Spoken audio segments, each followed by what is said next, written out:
India now?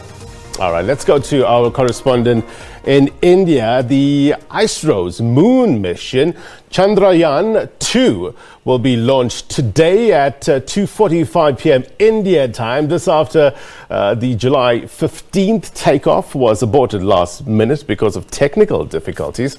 Our reporter Nia Punya joins us now live from New Delhi. Hey Nia, thank you very much indeed for coming through. Tell us about this project. We're talking of Chandrayaan 2, which in Hindi means moon vehicle, and this is the second time that India's space agency ISRO is trying to send a moon vehicle to India's neighbor.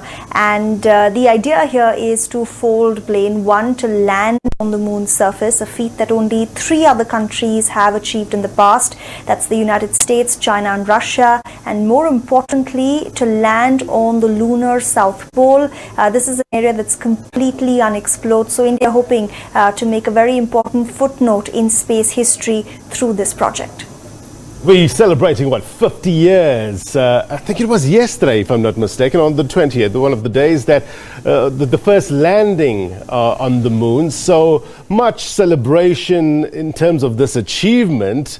5 decades later, how's it being received in India?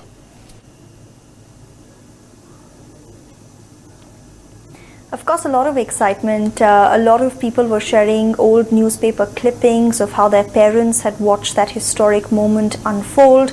And of course, a lot of correlation as well to what the Indian Space Agency ISRO is trying to do right now. Many people saying that as we're celebrating humanity's giant leap, it's also an important step for ISRO in the right way because they're talking of expanding their space capabilities. ISRO is well known, Blaine, for its cost-effective missions. Chandrayaan 2 is being built at 1/10 of the cost of what NASA's moon mission was built at. And an interesting factoid, this mission is even cheaper than the Hollywood film Interstellar and costs way less than the last Avengers film did. So that's really ISRO's USP. That's what they're trying to do here. Everything for this mission has been designed indigenously, and the aim here is not just to be a part of the expanding global space race, but also eventually to help realize humankind's next dream, which is colonization of the moon. And with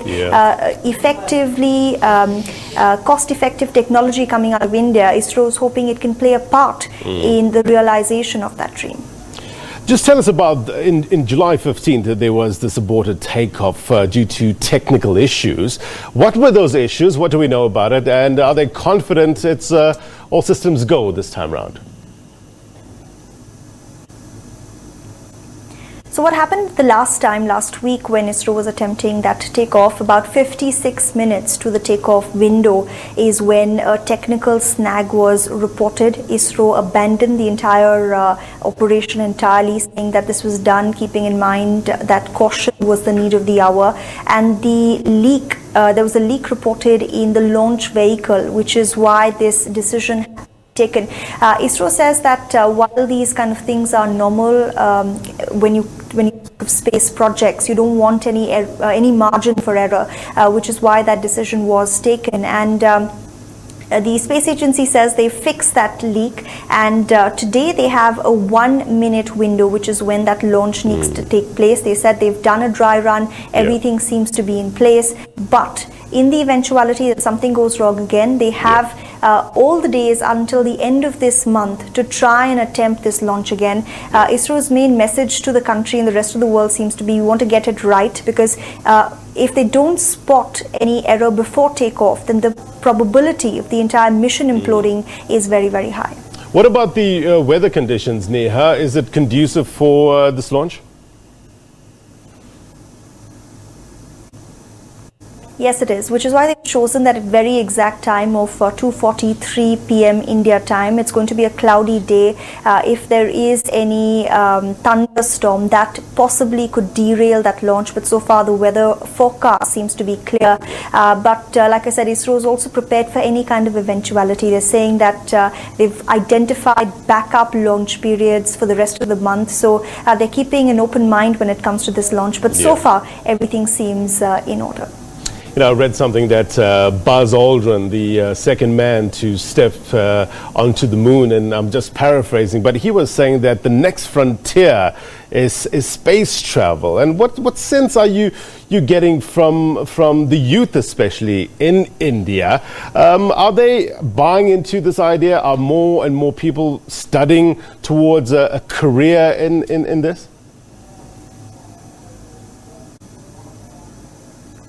One of the main ideas, Blaine, of this entire mission has been, at least for ISRO, to try and encourage young minds to take up science as well, to show interest in this, which is why for the first time we're seeing a viewing gallery that's opened up at the launch center of India's eastern coast. And the idea, of course, is to try and attract more attention, especially among the youth, because the number of people who are taking up the sciences, the pure sciences, has gone down in the country in the last few years. But yes, there's definitely a lot of interest when it comes to space travel. Everyone's been talking of the kind of missions that Elon Musk and other entrepreneurs in the West have been speaking of. So there is curiosity. How does India fit into this? That's the big question. A lot of it is, of course, very expensive. If you're even wanting to sign up for something like this, the cost factor is massive, which is where, like I said, ISRO could be a very important player. Could it bring down these average costs with the kind of technology it has access to? And perhaps then you might see a little more interest than you currently have in the country.